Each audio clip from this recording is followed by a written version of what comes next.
Good old 2016. To tell you the truth, I really don't remember what happened that year. I was in high school at the time. However, I think I was a freshman, I believe. But I can't remember a single thing. It's kind of sad because my friends will bring things up from the past at a good time and I just can't remember it. But I do remember games releasing. We had a few good games such as Doom 2016 released that year, the first Overwatch, Dark Souls 3, and most importantly, man, what a time to be alive. But in all actuality, the one gem that released that year was Titanfall 2. Now, it's kind of unfortunate what happened to that game. Give you a brief synopsis. Essentially, EA gave the game a death sentence by releasing it between Battlefield 1's release date and Call of Duty Infinite Welfare, we'll call it. And unfortunately, that had an effect on the game's overall population success. Considering the fact that each game is $60, most people don't have the money or aren't willing to buy all three of these games. So when it comes to that decision making time, why am I going to go with a newer game like Titanfall versus Call of Duty that's had a longer running history? Now, this wasn't the final nail in the coffin, that being Apex Legends release, which I'm sure as you know was a free-to-play battle royale, which used a lot of Titanfall's old assets and kind of swapped them around and created a battle royale out of it. Whether you like the game or not is up to you. However, there was more money to be made with Apex Legends than Titanfall. Because of how popular battle royales are in recent years, it only made sense to go where the money is, if you're a company anyway. It's unfortunate because it really held a lot of traditional values in terms of a multiplayer shooter. And what I mean by traditional values is that it was well-rounded. A game that had a little bit of something for everybody. If you wanted a good single-player story, that was available. If you wanted to be the sweatiest pilot in multiplayer, you can do that with a plethora of game modes and maps to keep you entertained for hours. Let's say you didn't like Titans, you could play pilots versus pilots. Well, there's no Titans, so it's almost like Call of Duty except with wall running. Or let's just say the opposite. You hated being a pilot wall running, and instead you just wanted to be in the Titan the whole time. Guess what? You can play Last Titan Standing. It was great. There's something for everybody. And that's just the tip of the iceberg. There was a lot of fun and unique guns to try out, get better at, learn how to use them. You had something like my personal favorite, the Cold War, which essentially is like a energy grenade launcher that really can only be used if you're wall running, grappling, just flying through the air. The point is you got to be moving around. You can't camp with this thing, otherwise you're just going to get killed. And the interesting thing is that, the goal of it is not to hit him directly, but you want to hit like the ground near him. That's where it did the most damage. But once you get that kill, it's a very satisfying kill. As we shift our focus, even talking about something like DLC, the only things that were considered DLC was all purely cosmetic. Unfortunately, there was no single player DLC. However, for multiplayer, you had a variety of camos you could choose from that you could equip to your pilot or like a weapon or your Titan, as well as like some custom emblems and little dumb stuff like that. But probably the coolest bit in the store was the Prime Titans. So each of these are going to be $5. The complete overhaul of your normal Titan. They had some bundle with these. I can't remember the exact price on that, but that was probably some of the coolest customization you can get. You can get like different nameplates and random stuff like that. But at the end of the day, all of this was purely cosmetic. No gameplay advantages. Just if you wanted to get it, the prices are fairly reasonable. If we compare that to something like Overwatch's prices, if we take a look at the store here, this is the common price nowadays. Let's take a look at this bundle right here, right? $27, a discount of $48 apparently, for a Yeti Winston. I mean, it's alright skins, I guess, but you're paying almost $30 for 2 skins and then a couple of emotes. But that's just modern gaming, I guess. Speaking of modern gaming, let's take a look at Apex Legends pricing. So we just talked about, Titanfall had fairly reasonable, at least compared to a few years later. So let's take a look at this crypto pack.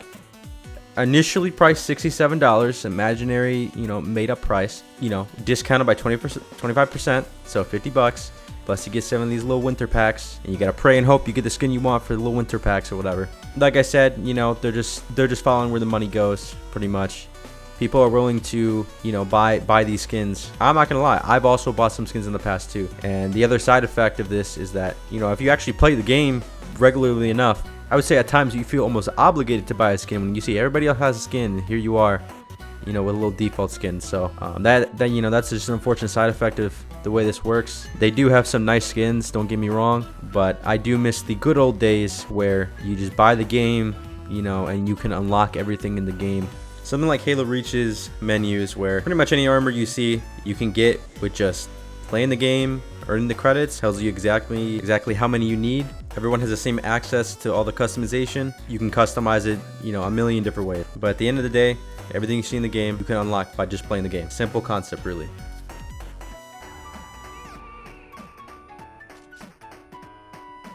I got you, kid.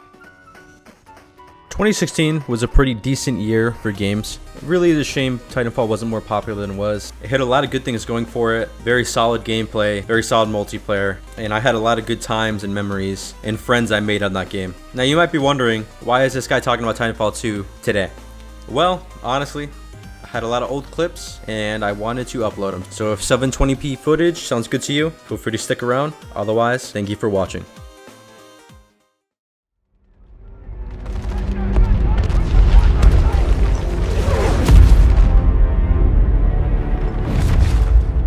Of all the things I've seen on the battlefields of the frontier, the pilot is the true dominant force.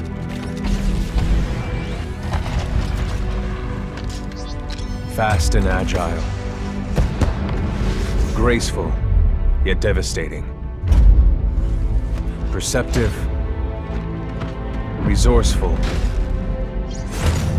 And relentless. A pilot sees the world differently. Sheer walls become flanking routes. Pilots fight differently.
away from becoming a pilot.